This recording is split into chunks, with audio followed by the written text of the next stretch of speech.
जी बहुत स्वागत है आपका।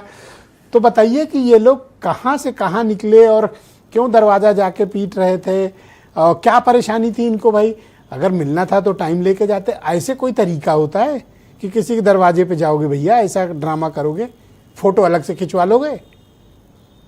देखिए, कांग्रेस के नेताओं ने ये बहुत बचकानी हरकत की है, लेकिन ऐसा लगता है कि कांग्रेस जो है जिससे उसकी शादी चल रही है उससे वो तलाक चाहती है, और वो चाहती कि तलाक बहुत गुपचुप हो, कोई जानने ना पावे, जिससे कि वो नई जगह फिर से जो है नई शादी कर सके।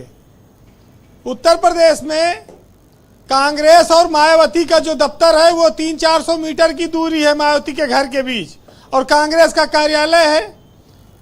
इतनी गर्मी पड़ रही है, 44-45 डिग्री तापमान है। पैदल कोई नेता बिना उद्देश्य के जाएगा ही नहीं उस रास्ते से, वो भी इतने बड़े नेता जो गाड़ी में जा सकते हैं। तो ये गए तो थे उधर है, अब बहाना मार रहे हैं, पान खाने जा रहे थे, खाना खाने जा रहे थे। ये सब तो बहाना है। ये गए थे मायावती के यहाँ मिलने के लिए। अब जब राहुल गांधी उत्तर प्रदेश के दौरे पर हैं, रायबरेली में है, अमेठी में है, ऐसे समय में गए तो कुछ तो बात होगी जरूर। अब आप इसको समाजवादी पार्टी के साथ धोखा मानिए, समाजवादी पार्टी इसका विरोध करावे, या ये माना जाए कि ये दाना डाल रहे हैं विधानसभा चुनाव को लेकर।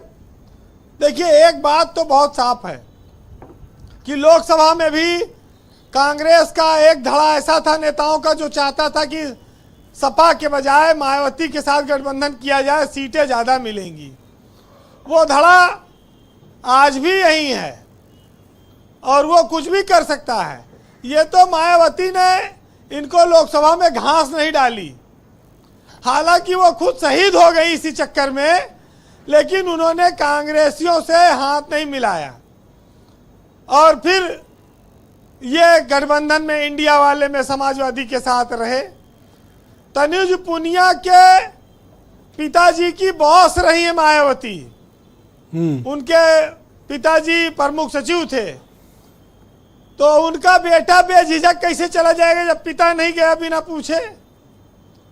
तो ये तो बात देखिए कुछ है, लेकिन अब हो सकता है कि पहले ये कहीं से इधर उधर से बात कराए हो, मायावती इन मौके पलट गई हो, कहें आज ना मिलेंगे जाओ, ये भी हो सकता है।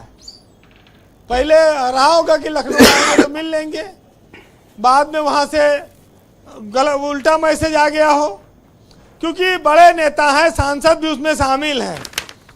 देखिए, समाजवादी पार्टी का विश्वास इससे डगमगाना चाहिए। उनको कांग्रेस के नेताओं की इस हरकत का विरोध करना चाहिए, क्योंकि ये गठबंधन के साथ धोखा है, ये कोई मामूली बात नहीं है। देखो कैसा गेट घेरे हैं, देख रहे हो ब्रजेश जी। मुझे आज एक और बड़ी आश्चर्य बात लगा कि राकेश त्रिपाठी ने मायावती की आज बहुत तारीफ की। बीजेपी मायावती के लिए इतना प्रेम रखती है, ये बात काफी अच्छी लगी सुनकर कि वो विपक्ष के नेताओं का काफी सम्मान करते हैं। काफी दिनों के बाद असल में आपके कानों में शहद गया होगा बीजेपी वाला। हाँ, तो अभी ये सारा वोट तो खींच लिया लगभग उनका। हाँ, थोड़ा बहुत बचा है। ऐसा लगता है कि इनकी नजर उस पर भी है कि जो बीएसपी के पास 9-10% वोट का शेयर है वो बीजेपी में किसी तरह से लाया जाए। और अरे उमा शंकर से लड़ने लगे राकेश त्रिपाठी, तुम कैसे गए, तुम कैसे गए? अरे भाई क्यों नहीं जा सकते वहां पे? भाई ये तो अरे आपका कोई एकाधिकार है? जैसे रोड पर कोई दूध का टैंकर पलट गया, अब बाल्टी कोई भर रहा है, कोई गिलास भर रहा है, कोई बोतल भर रहा है, तो वैसे हाल हो गया मायावती के वोट बैंक को लेकर। कभी बीजेपी दावा करती है, कभी समाजवादी पार्टी करती है, कभी कांग्रेस करती है, बहुत सारे चीज़ें आती रहती हैं। लेकिन अपने यहाँ एक बहुत प्रसिद्ध शायर ने कहा था कि राजनीति के चरित्र की बस एक ही खूबी है कि उसका कोई चरित्र नहीं होता। तो ये लोग उसी खूबी से ग्रसित हैं। वैसे कांग्रेस उत्तर प्रदेश में मायावती की पार्टी से थोड़े से बड़ी है। मायावती विधानसभा में एक विधायक हैं, कांग्रेस के पास 2 हैं। मेल मिलाप और बगल बगल कार्यालय और आवास भी है, कोई बुराई नहीं है, अच्छा है। लेकिन आज बवाल नहीं, मैं भी नहीं कह रहा हूँ कि कोई बुराई है, बस मैं ये कह रहा हूँ कि भाई या तो एनओसी ले लो त्रिपाठी जी से और या टाइम दे के जाओ। देखिए सबके लड़ रहे थे अपना भैया, वोट बैंक मतलब है, बसपा के पास है, सपा मैं के पास रोकता है, ना तो भाजपा पांडे के जी को पास धर है। धर पे थे। कांग्रेस के पास नहीं है। हाँ। कांग्रेस खुद वेंटिलेटर पे है, वो दूसरे का सहारा कैसे देगी, हाल चाल पूछने कैसे जा पाएगी। वो तो इस चक्कर में है कि कहीं लदें तो कुछ ऑक्सीजन बढ़े हैं? ये कांग्रेस इसी चक्कर में है। किस पे लदान है भैया?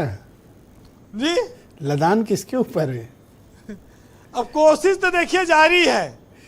देखिए कांग्रेस के लिए एक चीज कही जाती है कि कांग्रेस अमर है, कांग्रेस कभी मर नहीं सकती है। ये तो मैं भी मानता हूं। उसके दोस्त हमेशा बने रहेंगे और गुण जो है वो लौट लौट कर आते रहेंगे।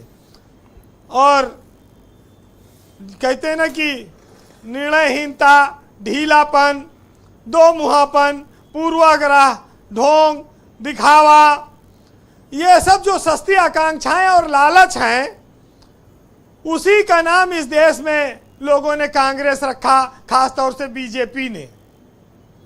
तो एक शेर सुनिएगा और इससे आनंद लीजिएगा। जी जी, आज पूरी डिबेट ही आनंद में है।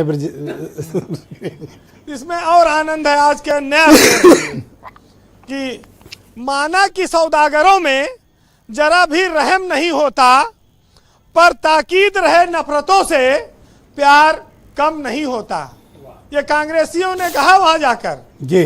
और पॉलिश उतारने को आमादा शख्स याद रहे, और झूठ की आंधी में सच का वजन कम नहीं होता। बहुत शुक्रिया वीरेंद्र जी, आपका बहुत बहुत धन्यवाद। ग्राउंड जीरो से अपना इनपुट, फीडबैक और पॉलिटिकल ऑब्जर्वेशन इस बारे में